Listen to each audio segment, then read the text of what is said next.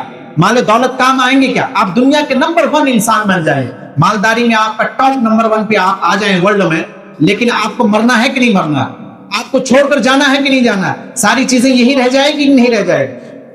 Tata company والوں کا نام سنا ہے نا، کتنا مالدار تھا، گیا کہ نہیں گیا؟ موت کو کوئی آج تک خرید پایا ہے کیا؟ موت سے کوئی بچ پایا ہے کیا؟ کوئی طاقتور ہو، کوئی بادشاہ ہو، کوئی لڑاکو ہو، کوئی ڈاکو ہو، کوئی بچ پایا ہے؟ کوئی نہیں بچ پایا ہے۔ اللہ تعالیٰ نے کہا کہ چاہے تم مضبوط سے مضبوط دیوار میں کیوں نہ ہو، موت تمہیں آ پکڑے گی۔ شداد کو پٹخا کہ نہیں پٹخا؟ فرعون کو ڈبایا کہ نہیں ڈبایا؟ نمرود کو مارا کہ نہیں مارا؟ کوئی بھی آج ہے موجود؟ اللہ نے قرآن کریم میں کہا نا، هل اتاك حديث الجنود فرعون وثمود بل الذين كفروا في تكذيب، کیا تمہارے پاس فرعون اور عاد اور ثمود کا واقعہ پہنچا؟ کیا تم جانتے ہو ان لوگوں کے واقعے کو؟ ہم نے قرآن کریم کے ذریعے سے جانا اس واقعے کو، اور یہ بالکل برحق اور سچا۔ یہ سب ایک وقت ایسے لوگ تھے کہ بہت طاقت تھا، بہت غرور تھا، اللہ نے بڑی مالداری دی تھی، بڑی طاقت دی تھی۔ یہی وجہ تھی کہ جب مالداری اور طاقت آ جاتی ہے تو انسان اللہ کو بھول جاتا ہے، اور جب اللہ کو بھول جاتا تو پھر اللہ کا کوڑا اس پر برستا ہے۔ اللہ نے کہا ان بطش ربک لشدید، کہ تیرے رب کی پکڑ بڑی سخت ہے، تیرے رب کی پکڑ بڑی سخت ہے۔ آج ہم اور آپ اپنے معاشرے میں بھی دیکھیں کہ آج اگر کوئی شخص کسی پر ظلم کر رہا ہے تو وہ